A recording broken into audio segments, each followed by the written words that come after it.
Hey everybody, it's Andy. Welcome to my Thursday show where I help you build a career you love. Today I'm extra excited because not only do I get to help you, but my beloved are on tonight. I'm wearing Mac today. I know it's preseason, but this is like one of my top 3 favorite things to do in the world is watch my Bears play. So I'm really excited to be here. If you got an opinion on the game tonight, they're playing the Panthers. Give me what you think the score is going to be. If you hit it or get close, I'll give you a prize. I'll figure something out. Great to have everybody. Usual slot, usual day, live office hours time, and just great to have you. Get yourself in the chat. Tell me where you're from. Tell me what time zone you're in. Tell me what you need. Tell me what you do. That's helpful. A lot of times I'm speculating. I'm trying to give you advice, but I'm not even sure exactly what you do. I saw the chat was pretty lively. You guys were kibitzing with each other. I think I even lost some of the stuff, but let's get right into it. I do have some announcements. I'll save them for about midway through the show. I got plenty of time for you today, so let's kind of plow through. Kara, are we all good? Can you let me know we are all good? I think everything looks okay. Hang on, let me. I need to move something here. There we go. Ooh, sorry. Kara's telling me we're all good. So get shuffled in, say hi. I didn't see this but in the chat, but Kara was telling me, and I see Natalie Taylor is up top there on my screen. But one of our Mile Walk Academy members, Myron, I want to give you a public shout out since you gave me a public shout out here. I want to just read this to you. I think it is a very warm message. Myron, I don't know. I hope you're still here. I know you put this in 4 hours ago, but Myron said, I'm saying thank you for all the words of encouragement and perseverance you've given me over this time from February 25th up to today. That's apparently when Myron found me. I'll be securing full-time employment with a new company that has agreed to pay me for a director's position in their organization at an increase of $17,000 more than my previous position. And here's where we got to set something straight, Myron, where you say, I only purchased your bundle with the interview interventions and the resume writing kit and other goodies. He did grab it for a special price. I know I didn't make that huge of an investment as others in your Mile Walk Academy job search program, frankly, because I didn't have it to spare, but I felt as though you constantly gave me the same attention and consideration as someone that had made that huge investment and endeavor. And then our last live office hours really hit home with me about how much you really do care for your subscribers and students. You are doing such a fantastic job. I hope and pray that you will continue to do this as long as your heart and passion will desire. Continue to be a great inspiration to all that meet and encounter you. Thank you for being there when so many need you the most. Myron Grimes. Myron and everybody else, I want you to, congratulations to you, my friend. I did get your email. I think it was yesterday. And I have it in my queue to respond to you, but I also want to say this here for you and everybody else. I value all of you. I truly, truly do that. I love helping you. It makes no difference to me if you are in my community here and take advantage of the free stuff. If you buy some of my lower cost premium programs, or whether you get in for what you could really rack up a bill, but it makes no difference. Everybody in the Mile Walk Academy in my programs gets the same treatment. I love you all, and I do my best to offer up as much counseling as I can to you guys on a free basis, now twice a week at least, Tuesdays and Thursdays. And I will tell you this, the struggle on this side is real. This is hard, what I do, but the joy that it brings me to help you is what keeps me going. So Myron and everybody else, those words of encouragement, sharing your success stories, not just with me, to help close that feedback loop, so to speak, and let me know how you're coming along and that what I did has helped you, because that is a ton of fuel for me to keep going. But also for everybody else who's in the chat or everybody else who's watching this on the recording, your words of encouragement, your success stories, and sharing, it's not bragging. It gives people hope. And some might take it the wrong way. Don't worry about that, because for every person that takes it the wrong way, there's going to be 1,000 that love it. Believe me when I tell you that. I see it every day. I'm constantly getting emails. I'm I'm on social media often. I see what goes on out there. I know people want to hear that. So I love you for sharing it, Myron. Great to have you in any capacity, and lots of luck with the new gig with the nice little pay increase. That's awesome. All right, looks like we got one more that I didn't have in my view. Eugene, what can you suggest to those who have been repeatedly turned down due to lack of experience in the new field? Eugene, I got two quickies for you, and one of them literally last Tuesday. Oh God, I hope to, like, I do so many of these things. I release so many. I think it was last Tuesday, meaning 9 days ago. I released a video about how to answer questions, basically how to answer job interview questions when you lack the experience. It was a short video. It's fairly powerful and very short.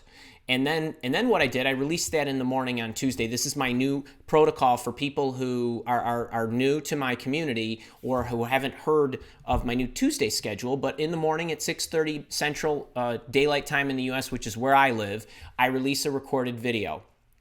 And then we've done it the last couple at 7 a.m. So about 30 minutes later, I have Careers in Coffee. And Eugene, the reason I'm mentioning this to you is because the Careers in Coffee is a live show that kind of talks a little bit more about the video that I just released. I like to spend 5 or 10 minutes just kind of highlighting some additional things, or maybe take it to the next level, or give you a little more perspective or a little insider view on it. And then we do Q&A. That Careers in Coffee that we did, I don't know what the date is. I'm guessing it's maybe the 30th of July. That Careers in Coffee also talks about what I would do if I was lacking experience, not just in the job interview, but how I would think about it with the outside world. The simple fact of the matter is, and in a nutshell, while I recognize that you are being turned down due to lack of experience in a new field, the fact of the matter is that your job searching time and the way you allocate your time is better spent looking for opportunities with companies and individuals who are open to hiring somebody. And I don't know if you are, coming right out of college, if you are a career changer, but if you are either of those two, which I would imagine you're one of those two, I would definitely check out my Career Changers playlist, where I give you a lot of instruction. So it's you have several problems that you need to solve, and they're also in the Career Changer playlist are a couple of videos I really want to call out about how career changers can establish their new brand. But if you're a recent college graduate, you can do the same thing. And then there's also I think it's a 10-point. It's a 10-point video about how career changers can win the interview. And it was specific to career changers, so somebody who actually had a little bit of experience, not necessarily in the new field, but check those out. But the theme, the message, the inspiration that I want to give you is your time is not wisely spent trying to convince somebody who is not already open to the idea. So I would highly recommend, if you are a recent college graduate going into a new field, that you are looking for opportunities where college graduates or recent grads or individuals with a couple of years of work experience are welcome. And then the other thing is, if you're a career changer, you are far better off trying to leverage your network and get some inside info to know whether those people, the new company, whoever it might be, are open to that. You're repeatedly getting turned down because you're going after the wrong prospects. So I would highly recommend that you don't try to convince somebody. You just keep looking for somebody who's more open to it. Believe me, it'll happen. It will, because there are a lot of people out there that are open to this. So I hope that helps. I would check those videos out. Got my Can I Help You mug. I got some Vision tea in it. And I did something this morning that I never tried before. I kind of like it, but I used coconut water. Just a little tidbit. All right, Natalie Taylor. Adam Starks must not be here, so you must have got here first. All right, hey everyone, I totally agree with Myron Grimes. That is the nicest dang thing. I've had 3 interviews this week so far and have the biggest, most difficult 4th one tomorrow. They have all been different levels of demanding, from a phone interview, in person, and essay. Oh my. Thank you, Andy, for all the help and care, for all the technical support. Much love, and much love to you, Natalie, and lots of luck. fingers crossed. Can we give Natalie a big, live office hours hug, high five, and all that good stuff, and kudos to her. I don't know if that's Jaginder from Mumbai. Great to have you. Metal Monkeys video. Hey, how are you? You did? You recently joined the boot camp? That's awesome. I love it. Welcome aboard. Maybe just so you guys know, the job search boot camp, which is my signature job search program, I get alerts when people join. But if I don't know, sometimes I recognize the name, sometimes I don't, and then it goes into a queue, and then every weekend I kind of look at it. But you all get an email that says, please share your story with me. So Metal Monkey videos, please share your story with me. I look forward to reading that. And I'm almost caught up, and I'm going to be totally caught up by tomorrow because we have another live boot camp session. So if you missed the promotion that I ran that ended about a month ago, we've been doing live private group coaching every Friday. This is the 5th one in a row. We got one more tomorrow. If you are interested in joining the boot camp, and we certainly have more live sessions in September, October, and November. I think there's another 8 over those 3 months.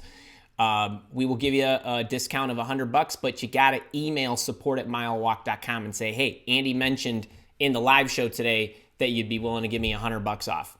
So please, if you're interested and you want a price break on the base package, which is $597 normally, I'm happy to give it to you for $497. I love doing that because you guys show up and you're investing in yourself. Thomas Gilbert, how are you? Currently in the middle of 3 different interviews with each one in various stages. How do I manage the process if I get an offer from one but want to keep my options open? Okay. First thing is, Thomas, you got to go all the way back to the beginning of any interview process that you enter. This goes for Thomas and everybody else. Anytime you get into an interview process, so there's going to be a first one in the wave you're currently in. To that first employer, you tell them, I'm not interviewing with anybody else at the moment, but I am open to interviewing and I'm looking around, so it's possible that other things will come up. When the next interview comes up with a different company, you say to that company, I'm interviewing with somebody else. Here's the company, here's the role, here's where I am. I just had a phone screen with the nice recruiter woman, okay? Or HR person, or hiring, whatever it is. First interview with you. I will be happy to share my updates on what's going on with that other company. And then you go back to the other company and you say, hey, I just started an interview process with company B, and so on and so forth. And you do that throughout the entire process. And what you are doing is you're not being pushy. You're not getting them to be defensive. You are communicating. All right. This does so many things for you, and it hurts you when you don't do this, because as you get down to the end in these processes, and then you turn to a company and say, well, this one just gave me an offer, and then the company says, well, we didn't know you were interviewing with anybody else. We'd have accelerated this or decelerated this or whatever. It does not play to your favor. But if you build a reputation as an honest communicator throughout the process, it's going to be a lot easier for you to deal with this stuff at the end. Okay, so what happens is you're letting them know, you're not putting pressure on them, you're just informing them. You're not saying, hey, you got to do this, or hey, you got to do that. Or you could, if it's appropriate, say, hey, would you mind if we push that out or move that forward if it's possible?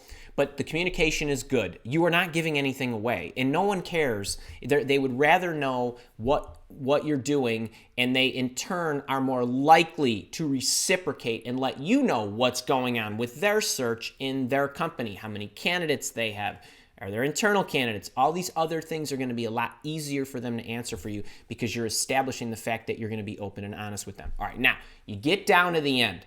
There are entirely too many variations for me to, I could spend an hour explaining what I would say to which one of these companies. All of the factors that are included are, does your dream job come in first and they blow you away? You handle that one way. If it's, your dream job you're still waiting on, but this one comes in first, is a sizable offer? Is it a lower offer? Is it an offer where you have a time, they give you a time commitment by which you need to respond? There are so many permutations. So what you want to make sure is you're positioning yourself at the end to make all the requests that you need to, and you're going to be more likely to get them. So If you get an offer, it's awesome. You love it. It's your number one choice. If you've drafted your requirements, you've evaluated everything, you've investigated all this stuff, you're happy with the comp and so on, you take it. If you're not entirely sure, at this point you need to say, I need to finish out these other processes with these 2 other companies. I should be wrapped up by next Friday. Can I have would you mind if I gave it to you next Monday? Whatever that might be. But you're going to have to go to the new companies. You're going to have to say, I just got an offer. Then it's a matter of, well, do you like company 2 or 3 better than company 1? And what you say to each of them is going to be different depending on your preference. So if you like company 2 better than company 1, you need to say, I really prefer your company. If you don't like company 2 better, you need to say, can we accelerate? And you need to be pushy. So the combination of all of this is so intricate and dependent on which one you like the best, what the size of the offer is, how much it aligns to your requirements. But the main point I want you to get is all of that becomes easier for you to say if you've communicated along the way. So I hope that helps. I know it's a semi-incomplete answer, but if I had here they are. I like this one the most. I like that one the most. I just got an offer. It's, lukewarm. I could give you the answers, but I think I've given you enough there where you know what to do, with that information, depending on how you're feeling about each of these. Do you know this is one of the most popular requests that I get from the job search boot campers? As a job search boot camper, you can add a coaching session, and what a lot of them will do is they'll buy the base camp package, they'll run through it, they'll get multiple offers, and then they'll want to have a coaching call to run through all this stuff and how to handle and negotiate them. And that's really obviously a good thing for them because they're really close to the money. And so then all of a sudden, the rationale behind paying the money to have the coaching session helps. But Thomas, I think you'll be fine. The great news is you've got options, but to manage the process, you need to be communicating. All right, hope that helps. Carrie Freeman, great to see you as always. Christy, my boot camper, how you doing? Lorena, how are you? Hey, Andy, last week I had a question about how one should handle a wave of rejection and stay positive. Shortly after I was called by 2 companies, had an interview, and if all goes well, I should have another by the end of the month. Awesome. Something happened though, and I assume I just got lucky with the outcome, but here's my question that might help others as well. If you missed the call from the employer, how many callbacks are too much? Should you wait for their next call, or should you insist until you talk to a person in charge? I insisted. Maybe I got lucky. I follow my standard, let me see, I think that's it. I follow my standard follow-up protocols. So if somebody calls me and says, hey, we want an interview, we want to interview you, then I call them back, and I call them immediately. I call them the minute I get the message. You don't need to play coy. You don't need to wait 3 days. It's, you're not trying to get the guy to fall in love with you more because you think you're playing hard to get. That just doesn't work that way. You just call them. Hey, this is great. Totally interested. Please get back to me. I would give them a couple, 3 days. If they don't get back to me, I would email them. And I would say, hey, I tried to reach out to you on Tuesday. It's Friday. I thought I would try to catch in with you before the weekend. I would wait till the middle of next week, the following week, another 5 calendar days, 6 calendar days at the most, and then I would call them again, and then that's it. That's what I would do for that kind of situation. You also have to realize, folks, that organizations, the process to recruit is highly fluid. So here's the insider view. When Lorena gets called, or whoever gets called, I'm assuming, and you can safely assume, that position is high priority at the moment because they're taking the time to reach out to you, email you, call you for a screen, or whatever it might be. Between the time I hang up and 1 minute later, the priority of that thing can change. So not because it's not still important that they fill it, but maybe something else came up that's more important to somebody else. There's only one recruiter, there's only one HR person, whatever it might be. Now they got to focus on this. So you're calling him or her back and they're worried about this over here because all of a sudden that now takes precedent. Doesn't have anything to do with you. Take comfort in knowing if they reached out to you, they probably have some interest in you. So you never know. They also could have filled the position. They also might have liked your background, called you, but in the meantime, they had 2 other candidates. The hiring official then says to the recruiter, hey, I just interviewed so-and-so. Stop all other recruitment. I want to try to make it work with this one. All this stuff happens all the time, often, very, very often. So don't get too hung up. Just kind of give them a few shots. Say, hey, listen, I just want you to know I'm really interested. I won't leave any more messages. Just reach out to me when you can. And that's it. And then you move on. All right. Oh, one thing I always forget to tell you guys, and I know a lot of you do this, put question marks in front of your question, please. I try to go through the chat slowly enough, but I do miss them sometimes. All right. By the way, I will be doing this more and more. I'm going to be putting out posts on LinkedIn that just request if you have any questions. I was just testing it out the other day to see if I would get any, and I left it fairly vague. So I let whomever respond and ask me anything they wanted to. But I probably a few times throughout each week will be asking targeted questions to get a theme going for some of the Q&A. So keep an eye out. If you are not connected to me, you are welcome to send me a connection request on LinkedIn. I am happy to leverage my network. If you do not want to connect with me, that's totally okay. You can follow me. If you don't want to follow me, that's totally okay as well. I just want to let you know that I'm going to be doing this more and more. So just keep an eye on it. And Kara has popped in a few of these. And one of them is from Samuel. And Kara marked this at 21:30 for Samuel, so we can tell him I answered his question at 21:30. Well, it's 21:41 now. All right. ATS apps have different perspective doing resume reviews and has shifted away from the human touch and feel in the recruitment process. I've shared my resume for review and supposed expert review done. Seems to have many gaps by another expert. Okay, experts don't agree. They never agree. Is this just a pure way of making money or sustainable to help job seekers? So, Samuel, I'm not sure your primary question, if it's how do I get past the ATSs, or whether I should be having people, providing counsel on my resume. I'm not sure which one of those you're asking me, but here's what I would tell you. The human touch, it's getting worse and worse, okay?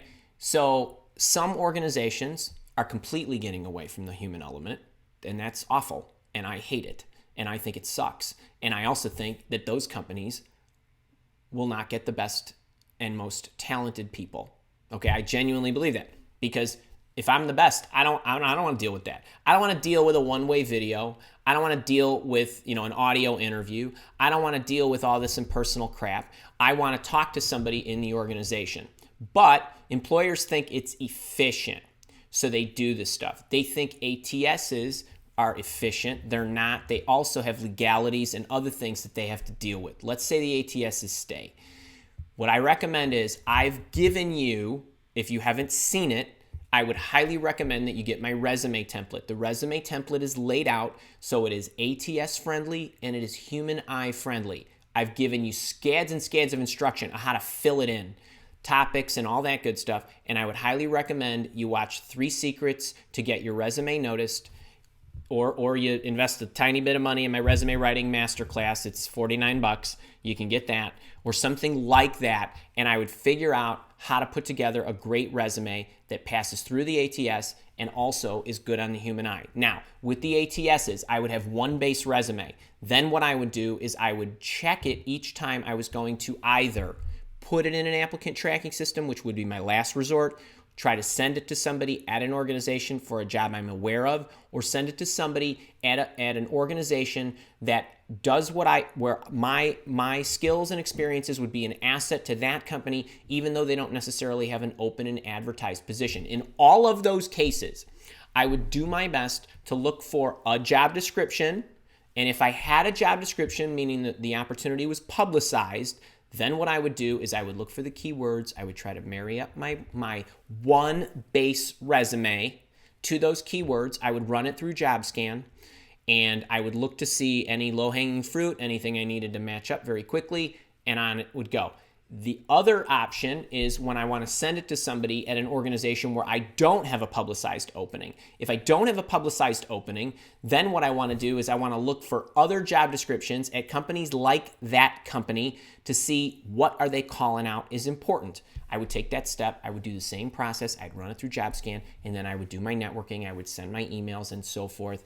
I've got the boss hunting technique and a number of other things that you can use to help you with that. One video I do have is, I think it's called 3 Free Tools to Beat the Applicant Tracking System. I would highly recommend you watch that. I've alluded to some of that stuff just now. But as far as those other experts, I am not a fan of having a resume writer. I don't even offer resume writing services. What the service I offer is I teach you how to write it. I give you all the templates. I give you the sample language. I give you the pro forma. I teach you what to say. I teach you all that stuff to put in. And then what I do is I take your resume and I review it after I've provided you the instruction. And then I go through it and I edit it. And people have tremendous good fortune when they go through that process as far as getting interviews. So I don't know what experts you're looking at. I don't know what they did for you. I don't know if they wrote your resume from scratch, but those are my thoughts on that. I hope that helps, and good luck with that. All right, Jason Garrity, my boot camper, how you doing? Regarding references, is there a time limit to use an old colleague as a reference, say over 10 years since you worked with them? No, and let me tell you why there isn't a time limit. What if you worked for 10 years at your current company, and the last company was 10 years prior? Now, I know you have a long run. Like, you got a 17-year run, if I remember correctly. So if you're going to a new company, you have a couple of options. You don't want to have anybody at your current or most recent. I know your situation, but roll with me on this. If you're still at that old company, at that 17-year run company or 10-year run company or whatever it might be for any of you, you probably can't use people at your current organization, so you're going to have to go back. You're going to have to go back further, or you take somebody who you worked with at your current organization who's no longer there, or somebody who loves you and can keep a secret. Those are your options. But you got to go back 10 years. We do this all the time. I mean, very often, we've got clients asking us, my recruitment firm, asking us to get references for people that we recruit, and we always want to know with each particular client what kind of references they want. Sometimes they want a supervisor, a peer, and a subordinate. Sometimes they want 3 supervisors. Sometimes, depending on the nature of the business or who we're recruiting, if it's a consultant, they might want a client of that consultant. So it could be any one of a number of things. I would not worry about if you got to go back 10. That's just not a big deal. All right. Let's see. Christopher. Okay. Christopher is another one from LinkedIn. In municipal and higher ed sectors, there is no underground. Everything has to be posted publicly. Oh, we're going to talk about that. With few jobs in this area / process, very slow. My search has been lengthy. You cite examples of people finding jobs within a week. I don't see that happening in my sectors. Feedback. Okay, so a couple things here. So Christopher, this is a phenomenal question. And Kara, we're at 2831 for him. So here's a couple of things. Now, there's different issues that Christopher is pointing to. There's municipals, that's one beast. And there's higher ed, that's a completely different beast. And there's other things. So municipalities, smaller units within local branches of, could be anything. So it could be a state government, it could be a city government, it could be I live in a town of Long Grove, 8,000 people. There's park districts and other things that has its own municipal something or another for all the recreational facilities that we do. One of my best friends runs the Elmhurst, one of the park districts, and I have a friend who used to run in the Harwood Heights area, all the park rangers and things like that. Those are all municipalities. We have people that work for the city of Chicago in the water department, friends, cousins, all this and that. I've actually talked to these people over the years, and here's what I always ask them. Well, how do people in your line of work, what's really going on? And I'm not limiting my examples to Chicago, because we looked in California and other states in the U.S., at least in the U.S., is while, yes, a lot of these municipalities are careful about posting their jobs and making sure that they're doing that and finding all the right protocols, the simple fact of the matter is there is an underground. And when I asked all those people I referenced, how do you find your people? We hire friends. We hire people that we know. We got referrals from people, that work here, or people that I know. And sure, we post this all. And while some of these types of municipalities might move slower than others, fact of the matter is, if you throw in the towel and just think that, well, there's no underground, that's just silly. People make this world go round no matter where they work. My cousin of mine ran one of the water departments for the city of Chicago for a number of years. She says, yeah, we post our jobs and then everything is networked in. So it's either, people inside the organization, then it becomes a matter of, well, if they're inside the organization, we like them. If not, we'll hire from the outside. She says lots of times we're hiring people from the outside that don't have any city experience. That's okay. We've got strong references on them. So there is. Now, not knowing what specifically you're focusing on in the municipality side, if you are in the political arena, I would not only be networking, I'd be volunteering like crazy. If I was in the city, so a friend of mine, his wife got a job. She was in retail. Okay, stayed at home with the kids for a number of years. Decided she wanted to go back to work. Got a city job in the office for the city of Park Ridge. As an administrator, and networked their way in. So all of this stuff works. So you got to be networking, you got to be volunteering. If you're looking at cities or towns or those kind of things, there's tons of things you can volunteer with. The parks as well. So I'm not buying there's no underground. I got too much evidence of that. So my words of encouragement to you, if you're on that side of the fence, is you need to network. Now, if you are on the higher ed side, which is totally different, so I don't know if you have a teaching background or what. My wife's a teacher. Everything gets posted. Okay, now she's not in higher ed, she's in the primary grades, but I have friends who are professors and it's the same kind of thing. Everything gets posted, or sometimes they're even recruited. But if it gets posted, it's still a matter of choice of who is selected. So my wife interviewed for a position, a specialist position in her school. The principal decided to hire one of her friends. So this stuff works. So I'm not going away from my you need to be networking pitch. You need to be doing that on a continuous basis. And I think that those two areas, it helps. It does help. And yes, I agree with you that everything needs to be posted, but that goes for anything. And I also agree with you that things will move slower, but I will always tell you to control what you can control, and that's getting out, meeting the people, targeting. And Christopher, I don't know, I know you put this out on that LinkedIn thread, but I don't know if you've been into any of my programs before, meaning if you come to any live shows or anything of that nature. But I've got a 14-day challenge that you might want to look into, because for somebody like you, I think it would be highly beneficial. So check that out. I hope that helps. And I'm sticking to what I've been preaching, because it works almost universally. All right, Bonnie, another LinkedIn message here. Relocated from a large city-state to a small rural city in a new state. Attended a resume workshop where the instructor wasn't familiar with the ATS, LinkedIn. This is a different culture. It is, but Bonnie, you don't need to succumb to it.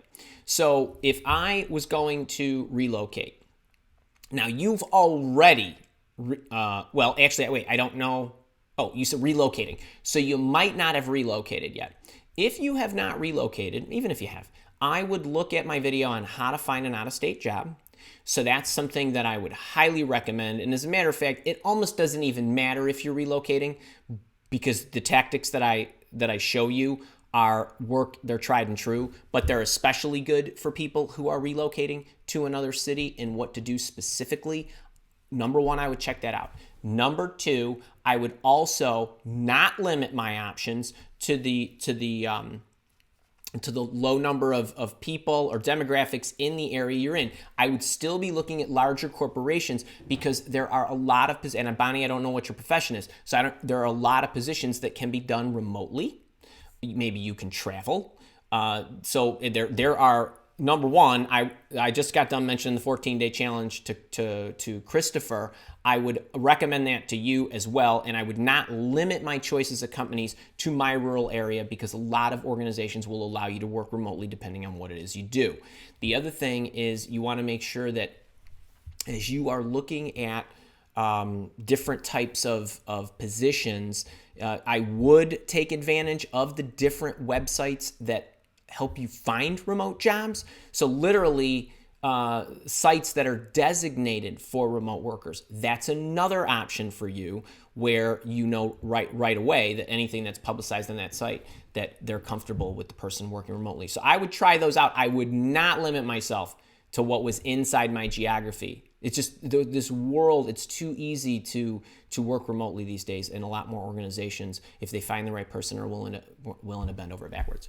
Okay, we're 35 in. I want to take a quick break, and I want to share something with you. I want to kind of do this. It's only going to take a couple minutes, but I want to do this when I've got my monthly leadership mentoring program. About every 4 weeks. It's literally every 4 weeks. It's been virtually on Wednesdays every time, with the exception of one. We've got a session coming up next week. I want to show you, because I've been getting a lot of questions from people about they're interested in getting into it. This is a program about developing leadership skills. It is not for leaders. It is to build leaders. And I just want to do a really quick show of what's inside the program, because I think you'll really enjoy it, and I want to show you what I'm covering specifically. So if this piques your interest, you might want to hop in and check it out. There's not you're not signing up for a long time. It's something you can do on a month-to-month basis. But check this out. This is the actual page. And we can send you here, but here's what I want to show you. When you join, this card on the left, this black card, this is kind of the main thrust. Every month I go live and I teach, and I'm going to give you, you'll see immediately what I'm talking about here in a second. You got a huge library of assets. You're going to see a sample of what you get, and you get my 5-module career accelerator program with all of my, when you start a new job, what to do in the first 90 days, how to position yourself for a promotion, all my excellence planning techniques, all my organizational tactics, and also how to prepare for and get and go through your annual review or quarterly review or whatever it might be. I want to show you, I also do pep talks. These building confidence, these 5 sessions are already recorded for you. So we did building confidence, we did focusing, we did making big decisions. So how do you make a decision that's not going to come to fruition in a year or two or longer? How do you know you're making the right one? And then we also have done building trust, and then this art of persuasion, how to prepare a persuasive speech or argument. What are all the components that need to go in? Now, next week is the power of listening. So I want to show you when I go to these sessions, they're live, kind of like the live office hours, but the people in these programs actually get a summary of what it is that I'm going to cover. So, for example, on listening, why do we listen in the first place? What the main problems are. I'm going to go through all of those things and help you overcome them. The fact of the matter is, people don't practice listening, and a big reason they don't practice it is because they've never been taught how to listen or what to listen for. So I go through all the things that allow you, let me back up here. Let me try that again. So the workbook, there you go, now you can see it. So we'll go through, why you listen in the first place, what the problem is. We'll go through all these issues. But the other thing I was just mentioning there is, you've never really been taught how to listen, just like you haven't been taught how to concentrate. So I teach you how to do that. We go through the different exercises, and then I teach you exactly how to listen, what to listen for, how not to get distracted, how to listen actively without interrupting, all of that good stuff. And then you get some thought provokers and other things. The workbook is really pretty sweet. You can get a sense of how detailed this is. And remember, this is an accompaniment of my discussion with the leaders, and we do a Q&A. And then there's also my favorite part, which is the challenge. So each month, more or less, virtually every month, we come up with different challenges that we're going to go through. So if that's something you're interested in, Kara can drop the things in the chat. If you want to get in and you are not a boot camper, you can get in for $49 a month. If you're a boot camper, it's $39 a month. Or for everybody who wants to jump in for an annual subscription, which means you'd get all those things and you'd get the next 12 months of stuff, that one is $297 a year. So it's $24.50 a month. So I just wanted to show that to you. I know it's very hard to visualize what actually goes on in some of these programs, but I think you get a taste there of the level of depth, the instruction, and one of the assets that you would be getting. We have those every month. So, imagine persuasive arguments, imagine building trust. We talk about internal stuff. We talk about high performance stuff. It's really, really great. People are absolutely loving it. So if you are interested, we've got a special, this $297 is a special that's running now. You can also get in for the $49 a month. If you're a boot camper and you want to go month to month, you got to email me. So I hope that helps, and I wanted to show that to you. I'm having an awesome time with that. It's becoming a large part of what I'm doing these days, in addition to the boot camp. But if you're interested, check it out. Let us know. All right, Monique. Hi, Andy. I'm watching from NorCal. Great to see you. Sorry I missed you in my meetup there in June. I'm wanting to transition from a career in patient healthcare to IT networking support. Okay. I have a degree that I obtained 7 years ago and worked in IT for 2 years. Okay, awesome. But 20 years in patient care. I put my education underneath the career highlights. Okay. But it doesn't look right because the degrees are from so long ago. Still okay to leave there. So, couple of things. Monique, drop the year off the education. That's one thing, right? So you can do that. That's not a problem. You got the education, you got the education. Now, my suggestion, if you have not seen the video that I released 2 days ago, which is on the fastest way to successfully change careers. The fastest way to successfully change careers.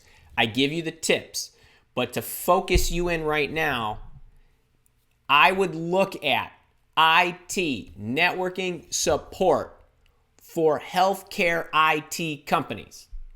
That's what I would do. So as an example, this is just an example. We had a client a while back, for example.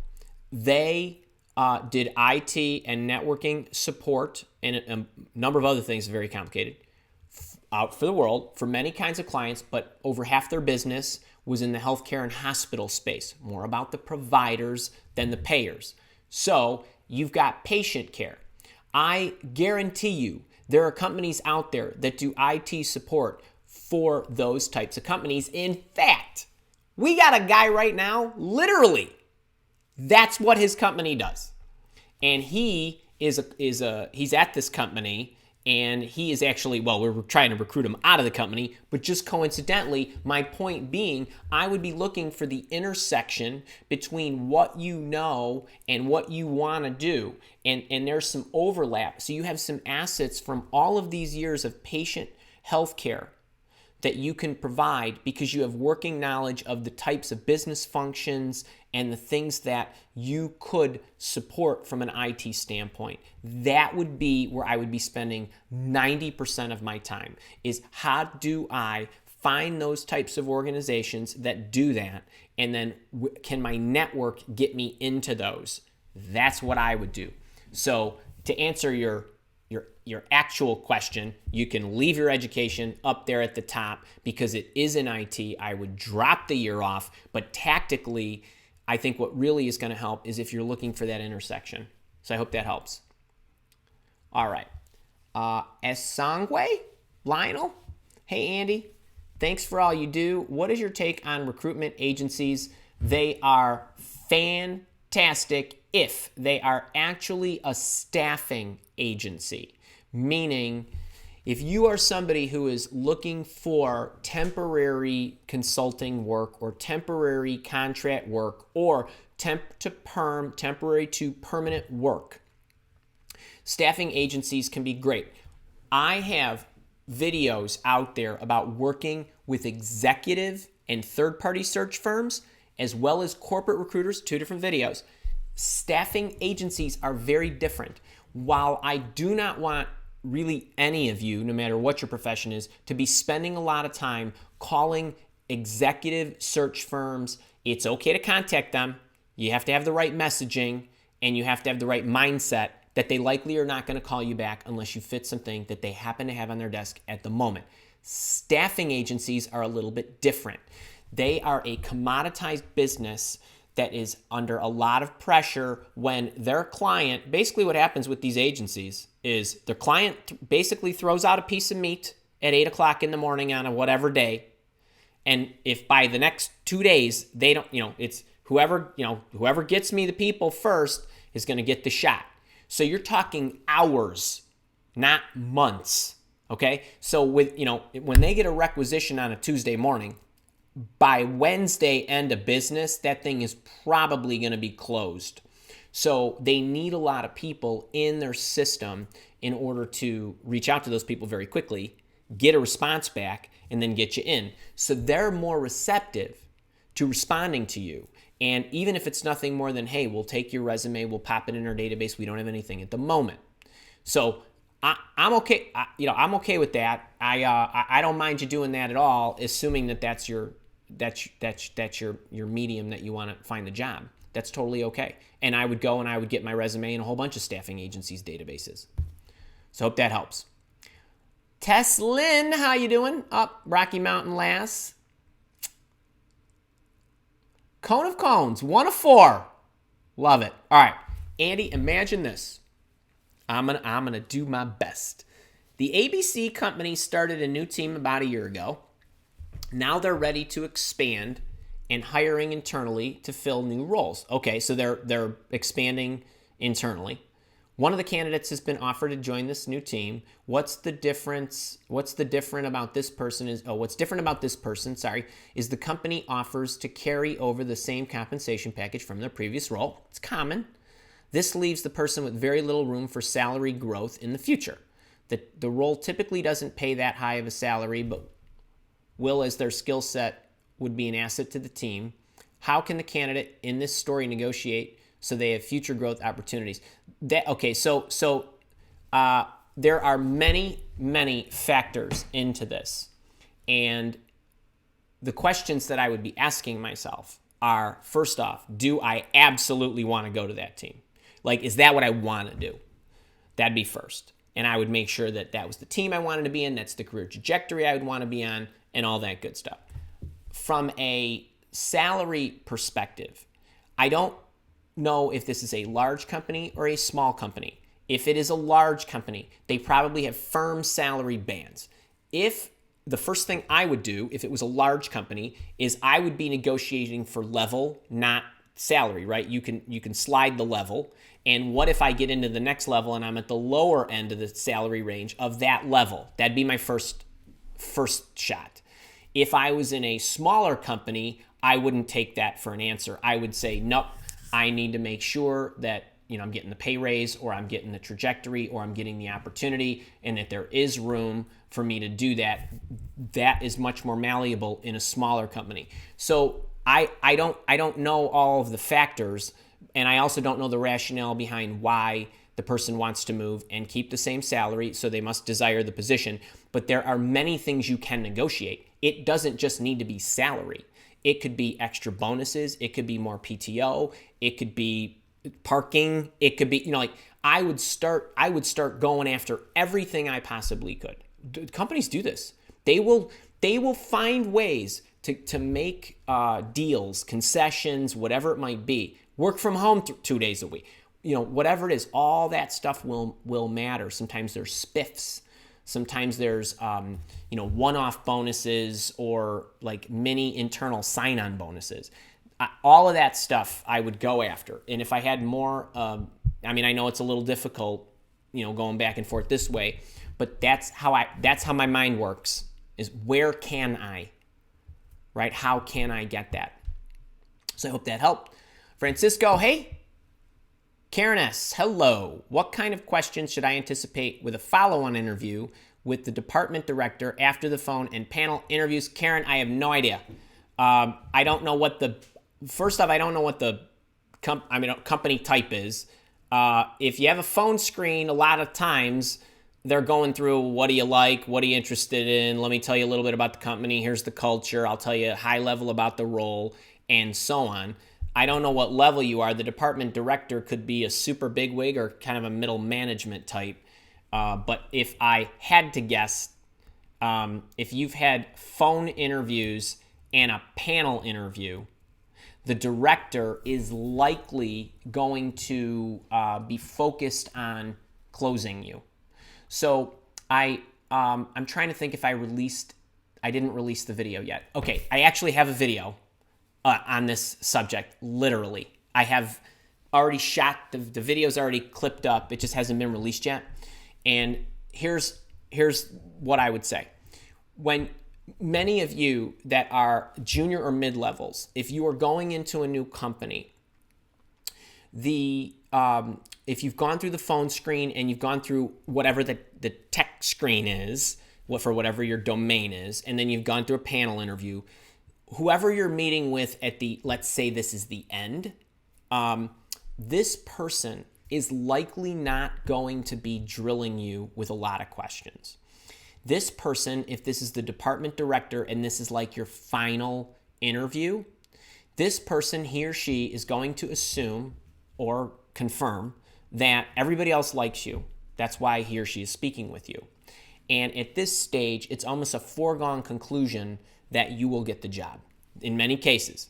And so what this person is trying to do at this point is answer a lot of your questions. This person can tell more about you based on the questions that you're asking than the responses. There's not going to be a whole lot of tell me about yourself. How do you do this? How do you do that? What would you do if? What would you do? So on and so forth. There's not going to be a lot of that. The department director is likely going to be gauging you from the questions you ask, because from the questions that you ask, I can tell, are you articulate? Are you fun? And will you fit? What do you care about? How does your mind work? And all this other good stuff, right? What's your perspective on things? How mature are you? And so on. So I would be asking strategic level questions. I would not be asking anything down here. I would not be asking that person anything about the role. I would be focused all about the company, where it's going, where the department is going, what this person thinks the challenges are, how they're going to overcome them, what challenges have they encountered, how did they overcome them. I would be going at all that stuff. And so the types of questions, I don't know this person. I don't know what the position is. I don't think you're going to get a lot of questions. I think you're actually going to be given a lot of time to ask questions. And it's the other thing you need to be really careful of. If I'm the department director and you come into an interview with me and we have an hour, or I would probably have an hour or 30 minutes, however long it is, I would probably start my questions with, what questions do you have for me? And then you need to go for an hour straight without running out of questions. You need to have that many. You need to make that assumption. Any of you that are going into late round interviews with senior people better be able to ask a question a minute for 60 minutes. So you need to be able to do that. Now, I'm not saying every single interview will be like that, but if you're coming into my company, that's the way I'd run it, because I can tell a lot more about you. And I would assume that the panel, the screen, the hiring official, whoever that is, and so on, got what they needed. So I'm not going to spend a lot of time on that. And I would rather close you, sell you, and get you in. So try that. I wonder if you're Karen who just jumped in recently. I don't know if you're a boot camper. All right, MMV. My friend within the company is not much help, and I can't get the status of a job application I submitted. How do I find out who the recruiter is so that I can take matters into my own hands? Well, I would ask your friend, and even if your friend is not very helpful, I would just simply ask your friend, who's the recruiter? If your friend doesn't know who the recruiter is, then I would do some detective work, and I would, if you are in the boot camp, here's my answer for you. We have a video in there on how to use LinkedIn X-Ray. And you could literally tell it, this is the company, this is the spot, find recruiter, and this. Literally, we show you exactly how to do that. Module 3, it's one of the supplemental videos. And that's ultimately what you're trying to get at. And you could put HR person in there or whatever. And I would look for it. I mean, you can find that with a little detective work. But Metal Monkey videos, I would watch that. I would write the string. We outline the string for you. We give you the strings. We have the workbook for you. All you need to do is cut it out and insert the company name. And it's literally drop your stuff right in. So you'll be able to get that pretty easily. And if you can't figure that out, then go into the comments section, let us know, and we'll show you exactly how to do that. All right. Carrie Freeman, I work for an oil company that owns several business entities. Every year they make it mandatory that corporate employees work one weekend day at this separate company at $10 an hour, okay? Which also puts us working at 6 days that week. Is it legal to force us to work at another company for almost half of more of what we make at our actual company? It is legal. I am not a lawyer, and I do not know what this is, but let's be honest. This is what you said, one weekend, right? Every year. If Carrie, I love you.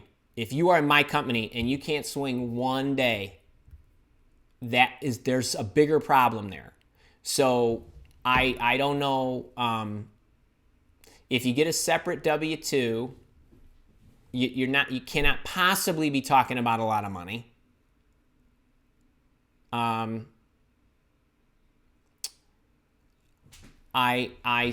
see.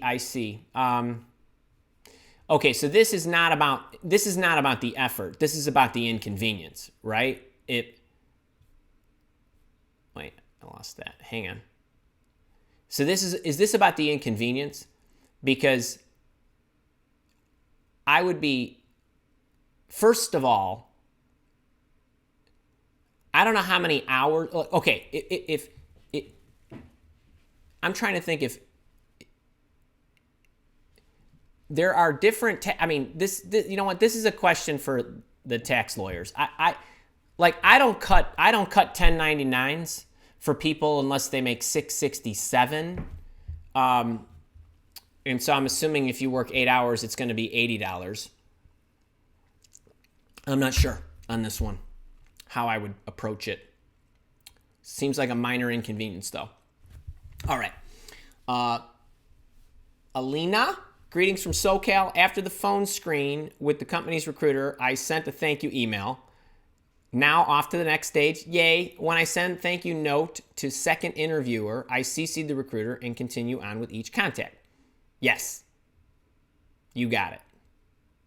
Always, people, always copy the recruiter whenever you send an email, a thank you email to anybody you interview with, because you want to make sure of a number of things.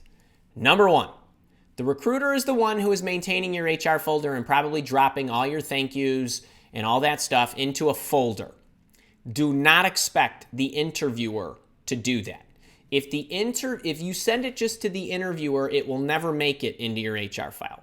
That's the first thing. Second thing is if you have an incorrect email address or anything of that nature, sometimes you get the bounce back, sometimes you don't get the bounce back, sometimes they open it, sometimes they don't open it. You just want to make sure you're CCing the recruiter. If you are working with an executive search firm, you also copy that recruiter and the corporate recruiter or corporate HR person or corporate main contact.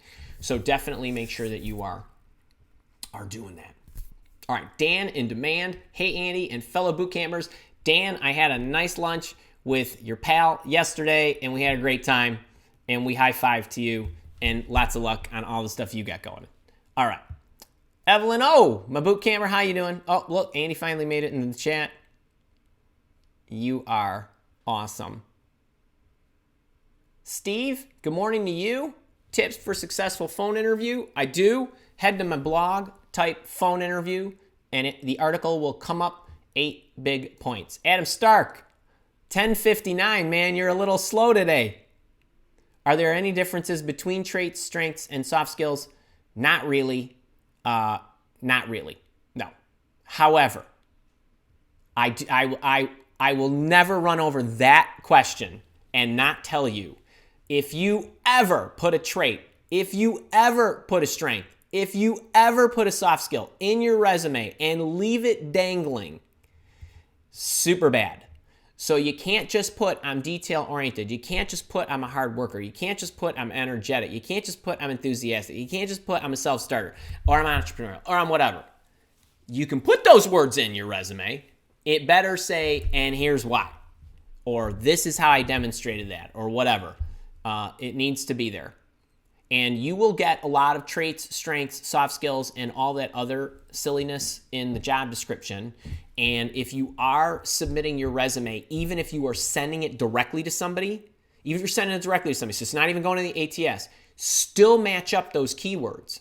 And still match up those keywords according to JobScan and whatever other tools you want to use to make sure that you've got them in there. If it's asking for self-starter in the job description, self-starter better be in your resume.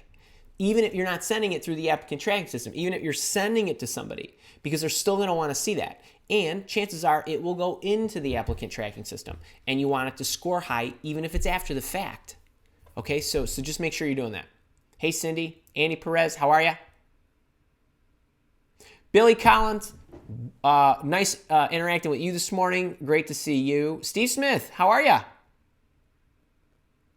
You're awesome, dude. Boot camp. So you were boot camp 6. That's right. And so we went through boot camp 9, I think, and then I stopped the numbering. So now it's like, because we are in a perpetual state of live stuff for the boot campers. I mean, it's really, really funny.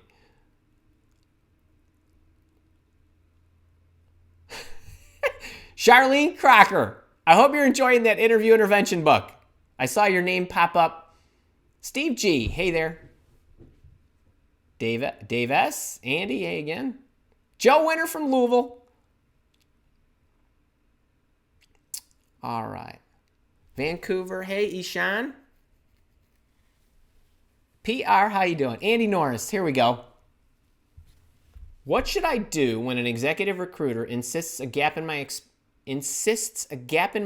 experience and my current salary will affect my starting salary? Seems ridiculous because it is.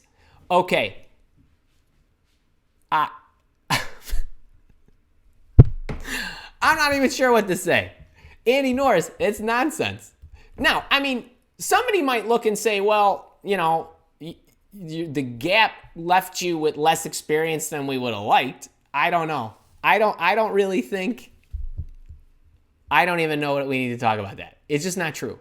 And that recruiter, that executive recruiter, my guess is 99% chance that recruiter, his or her compensation depends on how much money you receive it doesn't matter if it's retained or if it's contingent. It's gonna match up to what you earn, so they better be pulling for you. Hey Lewis, how are you from Kenya? Hayden, how you doing, my boot camper? Thanks. I know I love my Bears jersey. Wait, you guys got to see this. You got to see this thing I'm wearing underneath.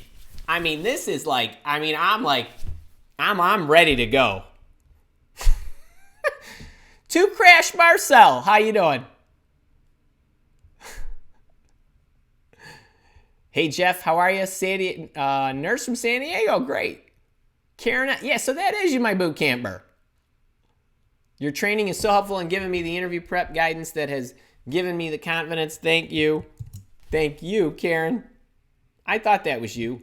You know, it's so funny. You guys wouldn't believe how many names I have stored up in my head and how many YouTube handles I have stored up in my head. And on Facebook, when people don't use their actual name, how many I got to remember. It's not easy. Gary, how you doing, my boot camper? Amy Howard, that was such a nice email you sent me. Your candle ain't burning out, dear. It just isn't. I hope you got my response. If you guys don't know what I'm talking about, you know, when you download anything from me and it says, hey, welcome to my community, here's me, tell me about you, I read those. So, I mean, and I love reading them. And sometimes I read them to my wife because I just can't get over how nice you people are. And then, of course, there are people who swear at me and tell me to take them off my list or whatever. But that's okay. We don't get too bent out of shape. All right. Great to have you, Amy. All right, Charlene. I had a Zoom interview with a corporate recruiter at the company I want. He asked me to keep him informed if I move forward with another company. Awesome, because that's what I would do. Do I tell the recruiter at the job I want they are big on transparency? They say. Yes. Yes, yes, yes. You are not giving anything away, Charlene and anybody else. Share. Share. You get back what you give off. If they think you're being shifty, they're going to be shifty back. You show them, hey, you should even say to them, hey, Mr. or Mrs. Recruiter in my phone screen, I want to make sure you're aware of everything I have going out. So I believe in being open and honest and transparent. I want to make sure that you know what's going on with me. In turn, I want to know what's going on with you and your candidates and your pipeline and your position. So let me go through the 3 things I have going right now. When you do that, what you need to say to them too is, but the reason I'm interviewing with you is I'm interested or intrigued because based on the research that I did, this is what I really find appealing about your opportunity, and it's unique compared to these other things. Something like that. Because what a recruiter doesn't want to see is, well, you're interviewing with all the same types of companies for all the same types of jobs. And so, and even if you are, just call out something that makes them special or unique. You guys asked me a question about, well, when I get asked a question about why do I want to work here? Well, think about the mind of a recruiter. So it's why would you want to work here instead of working there? You got to tell them. So just keep that in mind. Transparency is cool. Andy is the man. Thank you. Oh, continue. Do I tell the recruiter at the job I want? Yeah, I would. Tell everybody everything. I know you guys probably think I'm nuts. This is way better. My ways, that is way better to let them know. All right. Brandon, I have been job seeking for about 3 months. Would you recommend using a headhunter to aid in assisting me? I would not. Brandon, I know you've been searching for 3 months. A headhunter is not magically going to help you, but please watch my video on everything you want to know about working with executive recruiters. It's like 45 minutes, I think, maybe 30 or 45, but you need to see it. I mean, you really need to understand that. All right, real quick, I have a question. I have a question. If you haven't grabbed the Interview Intervention book, it's free. If you chip in $7 shipping and handling and picking and packing and the envelope and all that stuff, that's what I charge, $7. Send it anywhere in the world. You get this, you get the ebook, you get the audiobook. You also get an ebook called How to Interview the Employer, 75 Great Questions to Ask Before You Take Any Job. So I can't remember who asked me about the department director. That'd be a good one for you. And then we got a boot camp coming up tomorrow. If you want to get in the boot camp, email me at support@malwalk.com. We'll give you $100 off. If you love my stuff, but you can't afford the boot camp, that's okay. We have a budget plan for people who want the resume stuff and the interview stuff for less, I don't even know what it comes out to be, $146. You can get all that. And it's resume and interview. It's two little programs. It's not, well, not little programs, but I mean, it's two programs that we have siphoned off for you. And it's not out in the public domain. So you got to email me at support@mountwalk.com. All you got to do is say, hey, I was on a live show. I was one of those 133 people on the live show with Andy. And he said that you got a budget program. And we'll send you all three things. We'll send you the boot camp link. We'll send you the resume masterclass link. And we'll send you the interview intervention link course. We'll give you all those for all the discounted prices. You could choose or take two of the ones or whatever you want to do. The other thing is I started putting out, I put out the first LaCivita life hack the other day on social, and it was my menu board with the food stuff. And what I would love to know from you guys, if you can hit me in the chat here, because we look at the chat after the sessions, what parts of life do you want to know how to hack? So I have hacks for everything in my life, everything that I do. And it could be the meal board, like I showed you. It could be, how do I focus better? How do I get more organized? Anything. So really, just let me know what you want. I'm started making up my list, and I'm going to be circulating these. But if there's stuff you want to hear about, I'm happy to share it. If there's stuff you want a video about, I'm happy to shoot it, or we'll talk about it, or whatever. But let me know. And if you are wondering what I'm talking about, if you go to LinkedIn and you search for the hashtag LaCivita Life Hack, you will find it, and you'll see what I'm talking about. This is an example. But it's on Facebook. It was on Twitter, I'm guessing. No, maybe not Twitter, but it was on Instagram as well.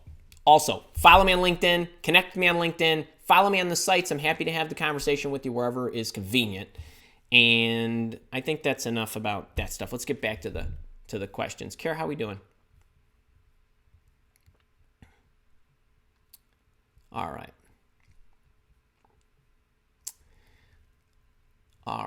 Joe, my question is that I submit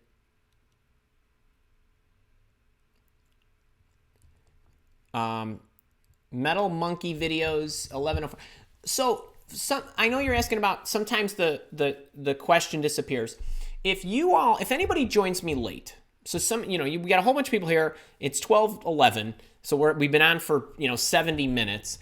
If you join in the middle, which I get, you can't always come at the beginning. You could slide the cursor back, go back to the beginning, and a lot of times the live chat will show.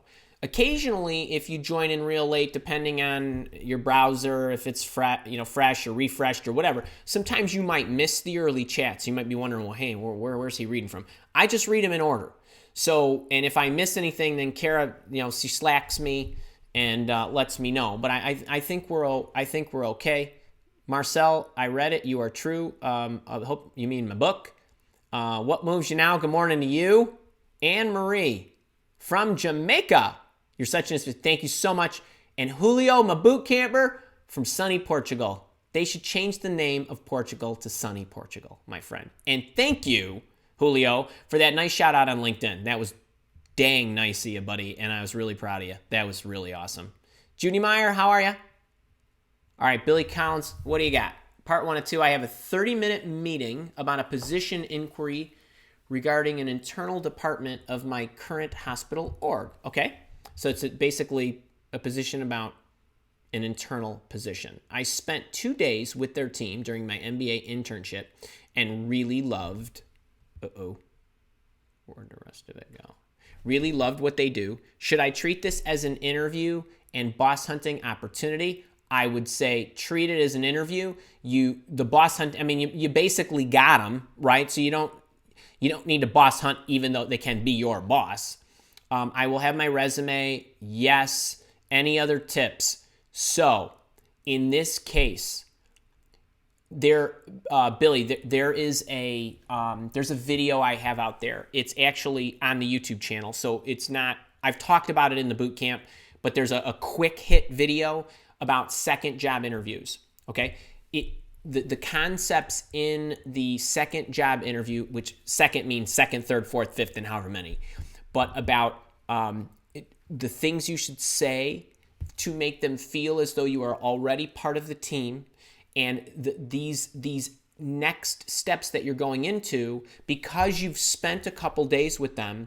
This is about deepening the relationship. So there is an element of your qualifications, without a doubt, but there's also an element of likability factor, chemistry, team orientation, and that kind of stuff. My biggest tips would be to focus on the latter, because, well, I mean, don't ignore the former, but my guess is you have the goods. So now it becomes a matter of liking, chemistry, gelling, and all that stuff. So I can't even remember the name of the second job. It's, the tips for the second job interview or something like that. Just type second job interview on my YouTube channel. It'll come up. But I would do that. I would do those techniques. All right. Sharif, hey. Started watching my videos since Tuesday. Awesome. Wait, you know what's really funny? I get a lot of, there's like 200 videos of mine out there. And they're not like real short. Like there's some that are 3 minutes and 5 minutes and 10 minutes and 20 minutes. And then there's a lot that are 30 minutes and an hour and a half and all that other good stuff. And I love it because I get emails from people that say, I've watched all your videos. I'm thinking, oh my goodness, I have to go back. And because I forget all the stuff that I put out there. I can't even imagine watching myself for how long that would take. All right. Shy or she, tell me how you pronounce that. Question, how to get the best job when I have multiple offers. I already have 2 offers, quite good, awesome, but still the last round for my favorite role and the current are pushing me. All right, you're still in the last round for your favorite role, but the current one is pushing me. So here's what I would do. I would go back to okay, so thank you. That gives me what I need. I would go back to the one that's pushing you and say, listen, I really like your opportunity. I really do.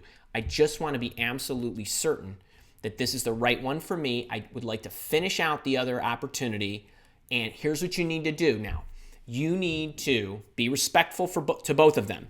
You go to the one you really want. You say, listen, I have this offer. I like you better. Okay? I like you better. I want yours. I want this to work out with us. But I need to be respectful to them. Okay? If you were behind, right, you would want the same courtesy. So can you give me a date by which my final interview will be, or do you have an idea of how long the rest of the process will be? The reason I'm asking is I just want to get back to them, and I want to give them a date by which I'm certain I can give them an answer. And that's how I would push back on the one that you want that's lagging. Okay, in this case. Now, let's take a case, let's flip it. If you got the one that you really love and they give you the good one and you want to take it, then you take it, you could be done. Or if you're not 100% sure, then what you do is you go to the other one who's really in second place and is lagging, and you say to them, look, I got a great offer. I really would like to finish this out with you. So you're not going to tell them that, right? You didn't lie. I really want to finish this out with you, but I need to be able to finish it out with you by, and then you give them a date. And then now you're playing chicken, right? So I got to know by Friday. Can we make it happen? This just happened. We just placed a woman in my recruitment firm. She starts August 15th, so next Thursday. She was zipping along. That my client was doing the best. They were trying to interview her as they could. You got scheduling issues. She gets an offer. And I'm in communication with my client. She's got an offer. We got to hurry. Here's why: when she needs to know. They lined up everybody they could. Literally, they got everybody they needed into one day. And she needed to respond to the other company at the end of a Wednesday, a couple of weeks ago. They got everybody in Wednesday. They got it in the middle of the day, so we had enough time to decide, and know whether we were going to give her an offer. As it turns out, we did. And we needed, this stuff can be done if they want you. So, that's how I would handle that. Now, that's a couple more scenarios. Somebody asked me early on, and I said, hey, there's too many permutations. But that's a few more. That's how I would handle it. Myron Grimes, man, you are welcome. Dude, I'll respond to your email. I always respond to emails like that. All right, Carrie, I know, you're so nice. I don't know about that $10 thing, man. That's just nutty.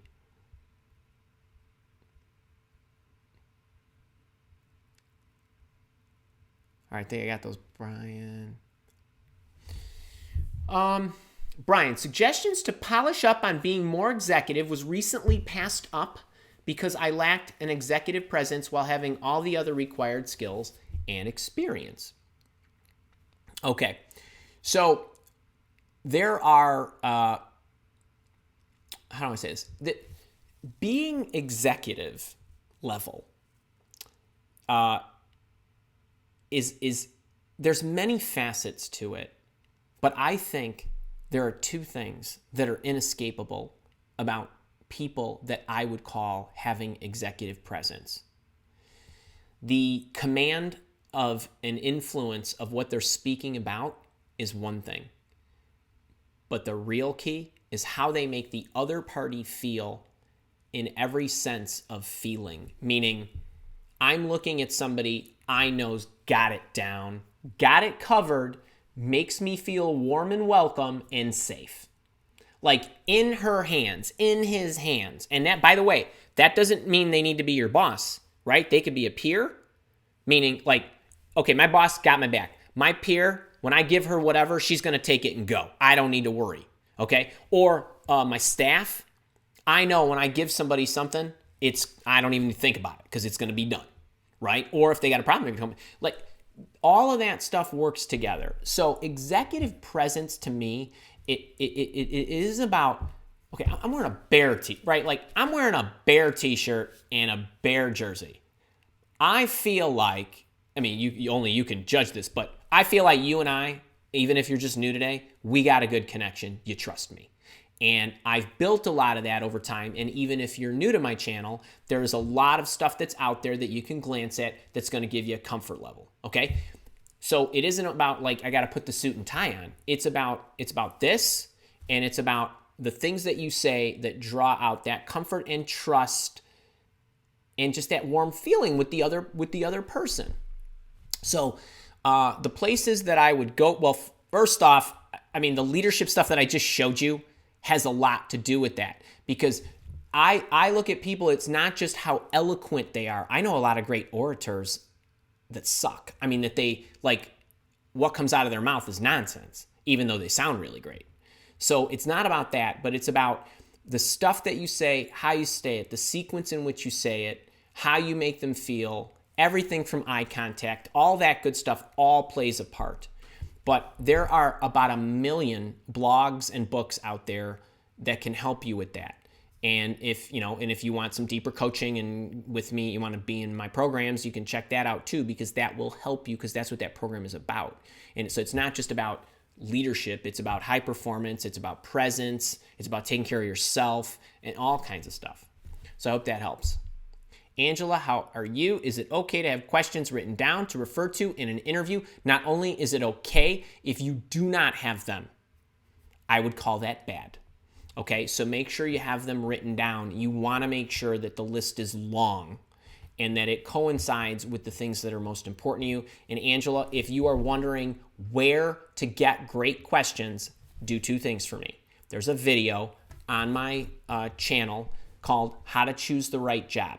It's really how to choose the right job for you, and it teaches you how to build a list of your requirements. Then what you want to do is you want to take that list and you want to identify questions that coincide with your needs. If you get this book, if you get Interview Intervention, I teach you how to ask the questions, and I also teach you what the questions can be. There's 39 in this book, but you also get the ebook that I mentioned, the 75 great questions to ask before you take any job And here's what's important. When you're asking these questions, you're not just asking questions about, is this a good company? You're also asking questions about, is this a good company for me? So you're trying to evaluate, is the company solid? Does it have a good culture and all that good stuff? But that list of requirements that you generated, everything in there should be personal to you and your needs. So, I mean, in addition to the other stuff. So that'll really be a great crutch. So that video's free, and then this book and all that stuff is free if you chip in the $7 for shipping and handling. So I hope that helped.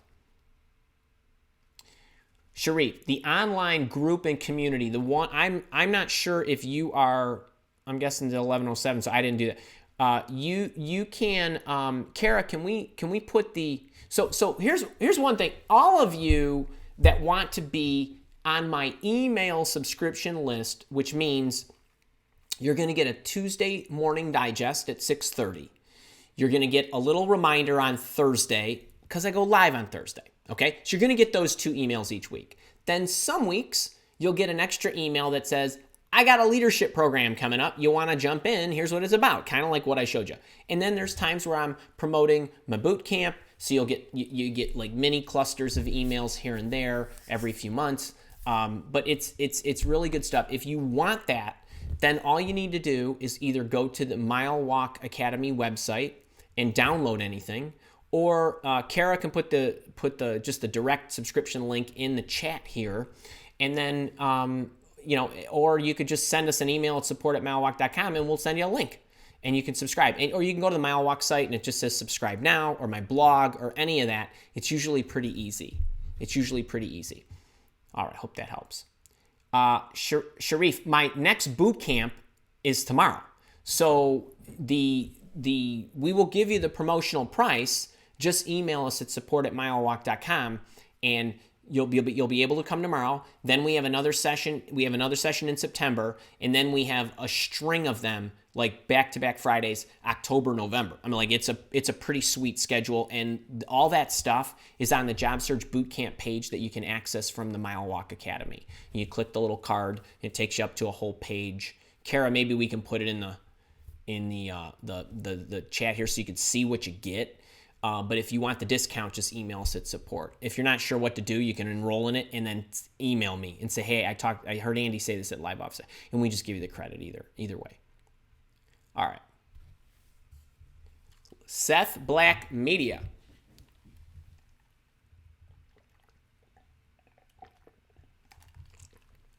Awesome question. What are some good cold email tips when sending a resume to a company with no job posting? Seth Black Media. I'm going to answer that one straight away. All you need to do is go to my YouTube channel and type no job opening or no job posting, and up will pop a video that says how to apply when there is no job opening, and there is a 7-sentence cover letter that you can take. It's cold. The other option is the boss hunting techniques. Go to the YouTube channel, type boss hunting. Give you 2. I give you 2. I give you 1 if you know if there's a job and 1 if you don't know if there's a job. Check those out.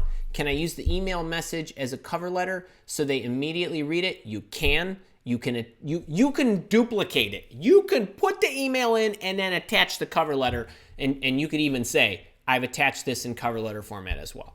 I mean, it's not a big deal. It really is not. Adam Stark, I know, sleeping at the wheel.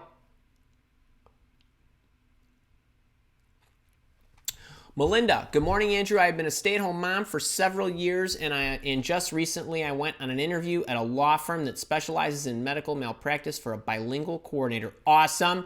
Melinda, and all you other stay-at-home moms and stay-at-home dads, if you go to the Mile Walk Academy and go to the blog and type stay-at-home, up's going to pop a thing, and there's a booklet for all you people.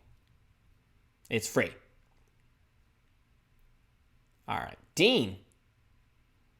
Andy, if I get an offer with a lower job title, what are suggestions for negotiating a higher job title? So, Dean, I'm going to answer you a couple ways here. Number 1, you can always ask and say, hey, I feel this is more appropriate, and so on, and you can do all that. I would not get overly hung up on a title if my responsibilities were in order and my pay was in order. The only time I get hung up on a title is if my job, and since I don't know what your job function is, if my job function requires some cachet and credibility with outside parties, then I want a higher title, and that one's worth fighting about. Okay? So if I'm calling on people, right? You want the highest possible title that you can have if you are calling on people. You're calling on vendors, you're calling on customers, you're calling on partners that you want to work with, whatever. You want to make sure that you have the highest possible title if you are in a service position, a partnership position, or any of those things. Other than that, it makes no difference. Literally none. So, and people can neutralize for that stuff. They're more concerned about your function. But that's how I would think that through. So, not knowing all that stuff, I hope those tips help.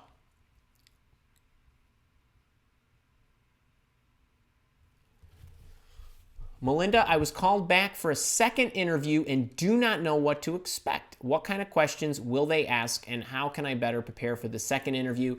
So, Melinda, I do have a second job interview, as I just got done mentioning to Billy.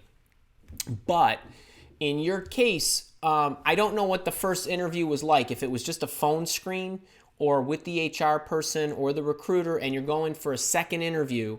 Usually, not always. I don't know what the job is that you're, or the company is that you're interviewing with.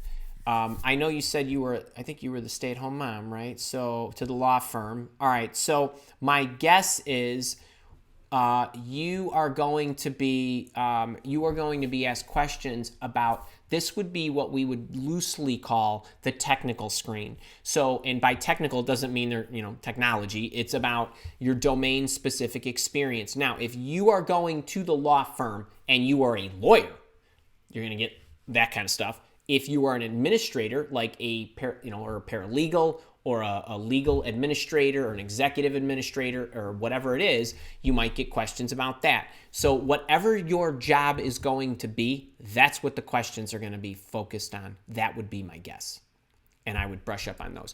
If you do not have interview intervention, I would get it. It will help you tremendously. And if you get it right this second, while that book will not, like the book back there, will not come to you for, say, a week or so, depending on where you live, you get the ebook and all that other stuff I mentioned right away, like instantly.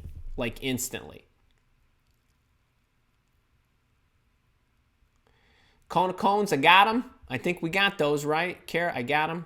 I'm at 11:12. Jorge Martinez. Hey, Andrew, I had a difficult time with my resume. I'm a graphic designer with 10 years of experience, but got laid off about 2 years ago. I'm currently working on a different industry, but I'm actively applying in graphic design industry. What kind of key skills, personal skills, do you recommend to include on the resume? If you are going back to a creative position, there needs to be creative stuff. So what are you graphic designing? So there's many different specialties within graphic design. Whatever it is that you are doing, you got to have that base nomenclature in the resume. I do give you permission to, so I say that tongue in cheek, but I mean, feel free to kind of sexy up your resume more graphic design style. It doesn't need to be whacked out, but you better have your portfolio of stuff as a supplement. If I'm going to hire a graphic designer, I want to see the samples. Like, the resume's fine. I want to see the work. Because in your case, the work, that's more representative of how effective you'll be. And if you have a website, I would put that up and a link to that on there. But that's what I would do. All right, let me see. I got to close up here soon. Neil, hi Andrew, I want to say thank you for all your advice and help. I have watched a whole lot of your videos, and it has really helped me so much. You are definitely a gem, Andrew. God bless you. Thank you, Neil, so much. And everybody else, thank you for spending the hour and a half with me. I love it. A couple things. Boot camp, got another one tomorrow. You want to get in. You get the whole boot camp. You get all the bonuses. You get everything. You check out the boot camp page. If you're interested in the $100 off, email me at support. We've got the budget program. If you can't swing, the $500 for the boot camp, for less than $150, you can get resume and interview coverage. I mean, it's really, really good stuff. The interview book, if you want, the leadership program. If you want to enroll in the $49 a month, you can go right to the Mile Walk Academy, hit the page. If you're a boot camper and you want to pay month to month, email me. If you want to get in the annual subscription, email support@milewalk.com. The annual subscription is not out there in the public domain.